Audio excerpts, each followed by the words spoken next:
Guys, trending na trending ngayon yung ganitong luto sa Century Tuna. Paano hindi magti-trending? Talaga namang legit na masarap at worth it ang paggawa nito. Kaya ano pang hinihintay natin? Let's start! Sabi ko nga kanina ay gagamit tayo dito ng Century Tuna. Tatlong 115 grams po itong nabili natin. Salain lang natin yan gamit ang strainer para mahiwalay natin yung pinakasabaw nitong tuna. Medyo malansa kasi yung sabaw nito guys, kaya hindi na natin yan isasama dito. Pero pwede naman natin yung ipang sabaw sa kanin natin mamaya guys.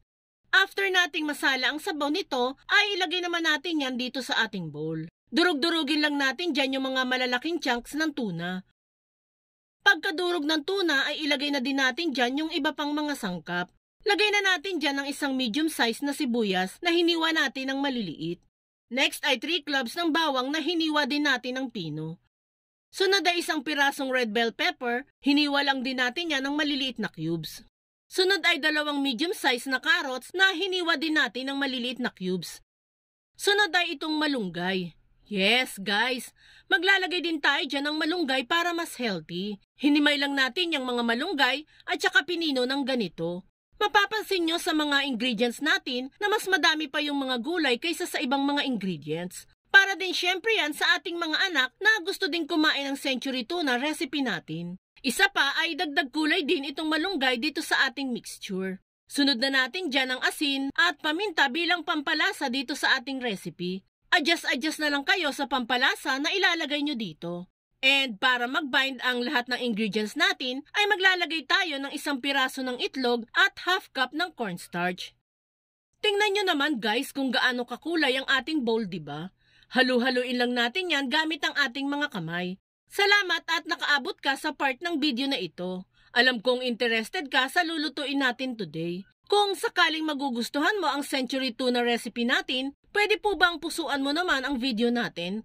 At mag-iwan ka na din po ng comment na I love this yummy recipe. Maraming salamat po. Once mahalo na natin thoroughly ang ating mixture, ay maglalagay naman tayo dito ng grated cheese. Ito ang isa sa magdadagdag linamnam dito sa ating gagawing recipe. Pero optional lang naman ang paglalagay nito guys. Pwedeng meron, pwede din naman pong wala. Halu-haluin natin ulit ang mixture hanggang sa thoroughly ma-incorporate ang keso dito. Once okay na ang mixture, ay irarap na natin ito dito sa binili nating molo wrapper. Ito din yung ginagamit sa paggawa ng siomai guys. Simple lang naman ang gagawin natin pagbabalot sa molo wrapper. Kumuha lang ng gustong dami ng tuna mixture at saka ilagay dito sa molo wrapper. Then pagdidikit-dikitin natin ang mga bawat sides ng wrapper hanggang sa makapag-create tayo ng pyramid tulad nito. Careful lang sa pagbabalot nito guys ha, madali lang po kasing mapunit ang molo wrapper. Once makapag-create na ng pyramid, ay pahiran natin ng tubig yung mga nakabukang part ng molo wrapper para totally ma-close nating maigi ang mga ito. Tuloy-tuloy lang natin ang prosesong ito hanggang sa matapos tayo. Matapos nating mabalot yan, ay nakagawa tayo dito ng 51 pieces lahat-lahat. Proceed na agad tayo sa pagluluto.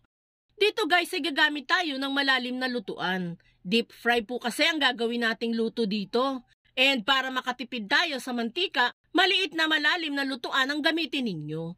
Lagyan lang natin yan ng may karamihan na mantika. Painitin muna ang mantika bago lutuin ang mga ito. Nakalagay lang po pala sa medium heat ang apoy natin dyan. Ang goal lang naman natin dito ay maging brown na itong mga niluluto natin. Estimated cooking time nito ay nasa 6 to 7 minutes lang naman guys. Once maging brown na yan, ay pwedeng-pwede na natin yang hanguin.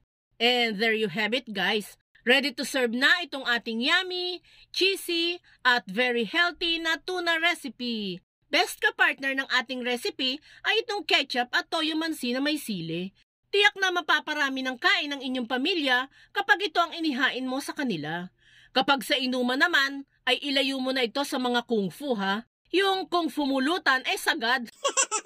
Kaya try mo na din gumawa nito. Paano guys? Dito na kami. Diyan na kayo. Bye!